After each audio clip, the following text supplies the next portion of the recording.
Welcome to this week's episode of Campaign Corner. I'm Alexander Zupancic. And I'm Matthew Corbin. Today, we're talking to two candidates for North Carolina District 5B Superior Court Judge, Kent Harrell and Connie Jordan. Thank you both for joining us. Thank you for having us. So, Ms. Jordan, as a current prosecutor, could you elaborate on some of the differences between the Superior Court judge and other judges here in North Carolina? Yes, the main judges that work here in New Hanover and Pender counties are Superior Court judges and District Court judges. District Court judges handle matters like traffic matters, family law, other misdemeanor crimes like assault, driving while impaired, as long as it's not habitual. Those would be handled in District Court. There's also a section of juvenile court. All of that is covered by a District Court judge. Superior Court are the felonies that are charged across the state, and also misdemeanor appeals. There are certain items that you can appeal out of district court, and then it is any civil matter that involves a monetary amount of more than $25,000. Okay. Mr. Harrell, is there anything that you would like to add to that? No, there's a lot of confusion among the public about what judges do. They're just not familiar if they're not in the system. But that distinction of the felonies versus misdemeanors and the civil amount in controversy. And then Superior Court also handles some appeals from government agencies. But the brunt of it is the felony criminal cases and then the civil litigation. Okay, now what are some of the, Mr. Harrell, what are some experiences you have working in the Superior Court? I've been practicing in this district for 20 years, and my practice is actually in Burgaw. So being in a small town, you get a pretty wide variety of issues that come in the door. So I've handled the criminal side of the felony cases, but I've also done a lot of civil litigation in Superior Court as well, whether it's boundary disputes and easement issues or contract issues, construction negligence cases, a pretty wide range of issues. And then we've had appeals that came out of the clerk's office, for instance, in a will contest or an incompetency or guardianship proceeding. So I've got a wide range of experience on the civil side. On the criminal side, I used to be on the capital defenders list. So I would go around eastern North Carolina and would try murder cases. And then in Pender County, I was on the court-appointed list for many years and handled all types of burglary cases, rape cases, and drug cases on the criminal side. Okay. Ms. Jordan, is there anything you would like to add to that about some of the things that you've experienced working in the Superior Court? Well, I've had a different experience. I have not really done a little bit of everything. My experience has all been in Superior Court. I have been a prosecutor of violent crime in Superior Court for the past 19 years. I handle cases for our community. No one pays me to represent them, if that makes sense. I don't have clients. I prosecute cases on behalf of the community, and the caseload that I handle are most often complicated cases with complex legal issues, and very often in the specialty that I have handled for the past 19 years have included traumatized victims. I handled civil cases for the very beginning part of my career in Superior Court as well. A lot of those matters were consumer protection issues and boundary and land disputes. In our district, we have mandatory mediation in civil court, so that has drastically reduced the caseload that we see in civil Superior Court. There are about 420 cases, I think it's 421 cases pending in Superior Civil Court in our district. There are about 50 tax delinquencies that don't come into court. We get about 5,000, somewhere between 5,000 and 7,000 felonies that come through our district every year, and the portion of those cases that I handle are the homicides and the sexual assaults, child abuse, home invasions, and armed robberies. So I have specialized in Superior Court with practicing Superior Court law exclusively for the past 19 years. Now, Ms. Jordan, could you talk to us a little bit about what brought you to run for Superior Court Judge? Sure. The last few cases I've handled have been really complicated, complex litigation that involved a lot of very unique issues under the law. During the course of time that I was handling, in particular the last homicide case, our Superior Court judge, our senior resident Superior Court judge, decided to retire after 25 years on the bench. He was a wonderful judge. We have great local Superior Court judges. We've been very blessed with that. He sent out the notice when I got his email saying that he would be retiring and taking 25 years of experience on the bench with him. I went to all of the Superior Court judges I work with to really get a feel for whether or not this was something that I would want to do and should do. And after those conversations, I felt compelled to do it. I have been as a prosecutor, handling extremely serious cases in front of Superior Court judges who did not have a command of the law that I do, simply because I am in Superior Court every single week using that law. It is my language, it's what I do, and it's all I do. And if you are in front of a judge who is unsure or is not as knowledgeable in the law, it really can devastate a case. It can devastate a plaintiff's case or a defendant's case or someone who is accused. And I have seen cases where our community suffers, and certainly victims in cases suffer, and offenders have been free to offend again. So I felt compelled, because I have the most experience. I've been doing this for 19 years. I'm extremely comfortable in Superior Court. I have handled cases in a manner where I have to ascertain what the truth is.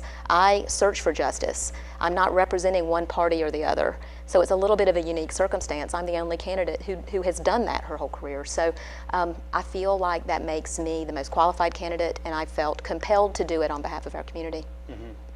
Mr. Harrell, what brought you to run for Superior Court Judge now? Over the 20 years that I've been practicing, Connie mentioned being in court and seeing judges on the bench who didn't have a good grasp of the law. And she's right, it is absolutely devastating to that case, but also to the parties that are involved. And I've seen really good judges on the bench. And when you watch a trial with lawyers who understand the law, and you've got a judge on the bench who knows the law, then you know that justice is being served. The system is working. When you've got a judge on the bench who may not be as experienced as they need to be, or they don't have that grasp of the law, then parties suffer. Even on the civil side, if you've got a judge who doesn't have any understanding of the civil issues that they're dealing with, you can come in on a multi-million-dollar case on a motion for summary judgment, and the law is squarely in favor of one party or the other. But if the judge doesn't have a good grasp of the law and they deny the motion for summary judgment, those parties are incurring thousands of dollars in additional legal fees that should not have been incurred. And on the criminal side, if you've got a judge that makes the incorrect decision on an evidentiary issue, you could have evidence excluded that shouldn't be. You could have evidence come into the trial that shouldn't come in. It depends on the facts of each case. But either way, you're having a major impact on those parties and on the law in that area. So in my 20 years, I've seen good judges, I've seen bad judges. But I feel like my experience lends itself to the Superior Court. You want a judge who has the experience and the knowledge of the law, which I do. You also want a judge who's going to be fair and impartial and can bring that experience onto the bench. And that's what I offer. Connie and I are both even-tempered people. Neither one of us are going to be, belligerent people on the bench.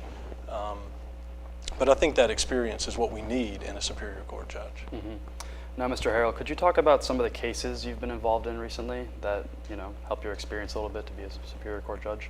Yeah, the cases that I've handled on the criminal side and the ones I have pending right now, I don't really want to talk about those because of my role as a defense lawyer is a little bit different than the role of the prosecutor. On the civil side, you've got cases that are impacting communities. I'll give you an example. I've got some property owners who live in a real small subdivision down on the river. And they woke up one morning and here are tractor trailers coming down the road in their subdivision, going onto property that was next door with excavators, oversized bulldozers, the whole 9 yards. So I get a call from a couple of these folks, because they're clients of mine, to say, hey, what can we do? This guy's using our private road to access property that's not part of this subdivision. And it was tearing the road all to pieces. So we filed an action, we went into court, got an injunction to try to stop them from using the road. It went on for some time before we could get into court. And the guy was just thumbing his nose at the neighbors, thumbing his nose at the system. The law was squarely on their side. So it took us a little while to get that resolved, but it finally was resolved. We've got some pending litigation now over contract issues. It's as simple as people enter into a contract to try to avoid controversy, and when somebody doesn't uphold their end of the bargain, the civil courts are there as a redress for them. Ms. Jordan, could you talk about some of your experiences in court? Sure. My most recent case involved the execution-style murder of a young man by the name of Brian Grant by a defendant, Nasheed Porter, who was a sovereign citizen. There were all kinds of unique issues that came up in that case, including what's called prior bad acts, a forfeiture of counsel, forfeiture by wrongdoing, because the defendant ultimately killed a witness in that case as well. That was the most recent case I tried, and that defendant is serving life in prison at this time. The case before that involved a 15-year-old little boy who had been shot multiple times. He was a high school student at New Hanover High School.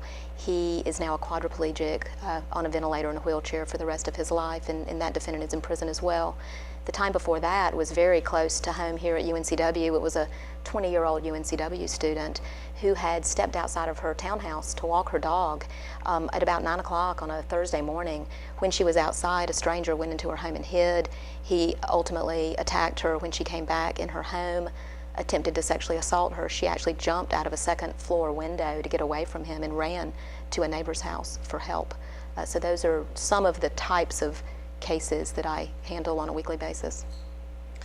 Now, Ms. Jordan, in your current position, how do you think that you can help the community, and how would you bring that into the office if you're elected? Well, what I've been doing over the past 19 years is working very closely with law enforcement. So I am on call. I advise the more than 700 law enforcement officers who are around our district. They call on a 24/7 basis whenever they need assistance. I advise them on the law. I advise them on procedure. I go out to crime scenes if needed. But our focus is always, in every case that comes to our office, whether or not it's charged, if it's just an investigation, or even after charges are brought, are to determine what the truth is, to determine whether or not we should go forward. For example, if a person is charged and evidence comes to light that that person is not guilty, I have an obligation as a prosecutor to dismiss that case. If I have a case where evidence comes forward showing that a defendant may be acting with some type of justification, probably the most common one you would think of is self-defense, I have an obligation to dismiss that case. Officers also routinely, on a weekly basis, I review search warrants for officers to make sure that they are appropriate, to make sure that they are grounded in probable cause. And a lot of our judges, a lot of our Superior Court judges will not sign those search warrants until they are reviewed by a senior prosecutor from our office. So I routinely screen the search warrants before they get to Superior Court judges. So in effect, I've been doing that type of work my entire career. I am very well versed at reading a case, and by reading it I don't mean like just reading the file, but looking at a case and seeing kind of where it falls on a continuum and how strong the evidence is and whether or not it's something that we should go forward with or not. And that's the same call that a Superior Court judge makes. Same with search warrants. If there isn't adequate probable cause, if the officers haven't done their homework and put all that information in there, it's a huge deal to go in someone's home and search it. And that's what those search warrants order officers to do. And I've been doing that over the past 20 years. So with my advising of law enforcement officers, reviewing cases, I am obligated only to present evidence in court that I know is admissible in a court of law. And that's the calls that the judge makes. So I've in effect been doing that for the past 19 years. And I would certainly bring all of that experience, and I feel like that's what makes me a great candidate for this seat. I would bring all of that experience to the bench. Now, Mr. Harrell, in your current position that you've been working, what are some of the things that you've got and learned that you're also going to bring into the office if you're elected? It's balance. The knowledge of the law is there from 20 years of experience. The understanding of people, the understanding of how the courts are going to impact those folks when they walk out of there. I always say that when you're in Superior Court, a judge's duty is to instruct the jury on what the law is, if it's a jury trial. The jury makes the determination as to the facts, as to what happened, but the judge instructs them on the law. So making sure that the judge has paid attention, making sure that he knows all of the issues that need to be addressed with the jury, so that he's prepared when he has his charge conference with the prosecutor and and the defense attorney, so that he can ensure that the jury is properly instructed. But that balance, that experience in both the criminal and the civil side. I understand Ms. Jordan's got 19 years in the DA's office, but there's a lot of civil litigation involved. Despite the fact that there may be only 420 pending cases, there are a lot more than 420 cases filed in the course of a year. So there are multiple issues that come into play, and they are complex issues. I would ensure that we have a fair and impartial judge on the bench, and a judge who has that understanding of all of the areas of the law that will be coming before them. Can you tell us about some of the challenges of the campaigning process for the Superior Court here in North Carolina, Ms. Jordan? I think that there are a few difficult things about it. One of them is a lot of people just aren't familiar with what a Superior Court judge does. The huge majority of our population never finds themselves in Superior Court unless they happen to be serving for jury duty, and even that isn't real common. We have, 12 or 14, maybe 15 people who sit on every jury that comes through our Superior Court system, but that's not a lot of people, and so there aren't a lot of experienced people who understand what a Superior Court judge does. And if you're not in court on a weekly basis, even if you are familiar with what they do, you don't know what this particular person does. So it's kind of hard to convey what a Superior Court judge is responsible for and what you've done in the past, what your experience is. It's hard to make that meaningful for people in a way that I think makes sense for them and is valuable for them to consider when they go into the voting booth. Another thing I would say for me personally is I have a very serious caseload, and I have a number of victims who are either seriously injured, and balancing the need to put myself out in the community versus working, because I will be going to work after this. I take my caseload very seriously, and that has not faltered during the course of this political campaign, and that for me has been probably the most difficult thing. Mr. Harrell, what are some of the challenges that you're facing in the current office you're running for? The challenge of running a campaign isn't really unique to this office. It's just the challenge of running a campaign in general. I've got a business. I have staff that have to be paid. I've got overhead expenses that need to be covered. So while raising money for the campaign is a difficult task, being able to get out, as Connie said, in the community to try to let people know who you are and what you're about, but balancing that with the need to still be in the office to take care of my clients and handle their cases and be in court when I have to be in court. It's a difficult thing to balance because my primary obligation is always to my clients. I can't shortchange them just for me to go out on the campaign trail. And I also can't let my staff suffer just because I'm pursuing an elected office. I have to make sure that they still get their paycheck every 2 weeks. So that's been a real challenge. And then, I've got a 16-year-old son, a 14-year-old daughter who are very involved in their activities. So trying not to shortchange them in the course of being on the campaign trail and balancing the family with the career, with the campaign, it can be a difficult balancing act. I think Connie and I, the benefit of this race was it's a fairly short one. Judge Cobb didn't announce his retirement until the end of July, so we've been at this for 3 months as opposed to some campaigns that go on for a year and a half. So that was definitely one benefit to being in a shorter campaign, not having this thing protracted out for months on end. Mm-hmm. Now, Mr. Harrell, changing gears a little bit to a political question, could you talk a little bit about the voter ID conversation and if you think it'll affect turnout at the coming election? I don't know that it will affect turnout. I think turnout is going to be high this year, but not because of voter ID issues. Turnout's going to be high this year because of the contentious nature of the national race. The challenge is, even with high voter turnout, is voter drop-off.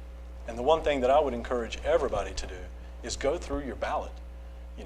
People they vote for the national offices. And this year, it's a long ballot. So when you get to the governor and the lieutenant governor, and then you've got these council of state races, and then you've got these county commission races and board of ed races, well, then all of a sudden you come to statewide judicial offices.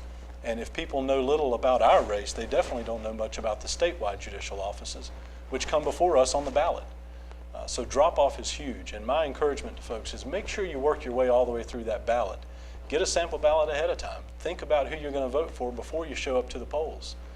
It's amazing to me that people show up and all they've thought about are those national races, and they don't have a clue who they want to vote for the lower ballot races. But I think turnout will be high, but I don't know that it's related to the voter ID bill. Mm-hmm. Ms. Harrell, is there anything you'd like to add to that? Or sorry, Ms. Jordan, is there anything you'd like to add to that?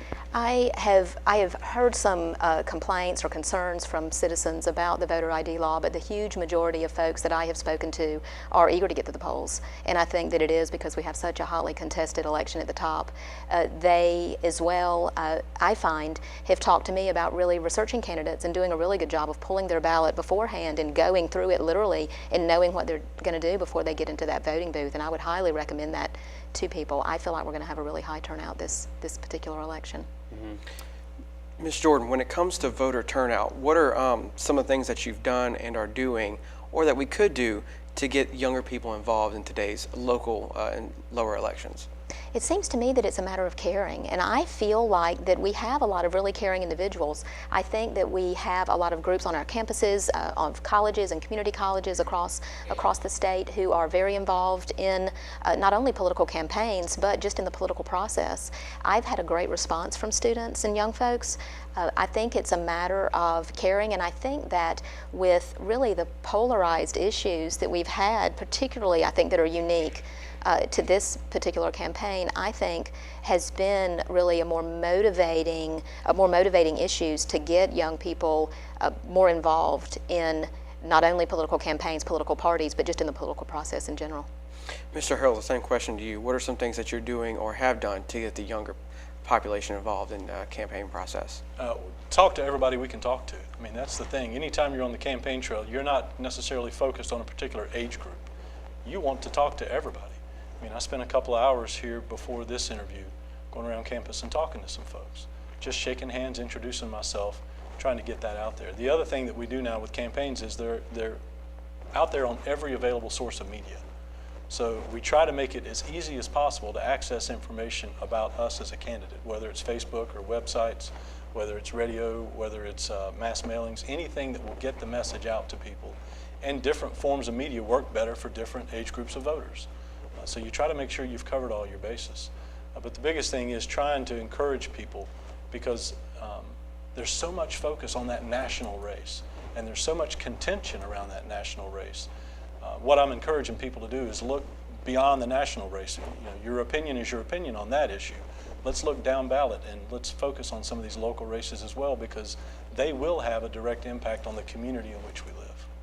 Now, thank you both for joining us here on Campaign Corner. Is there anything before we leave that you'd like to add today?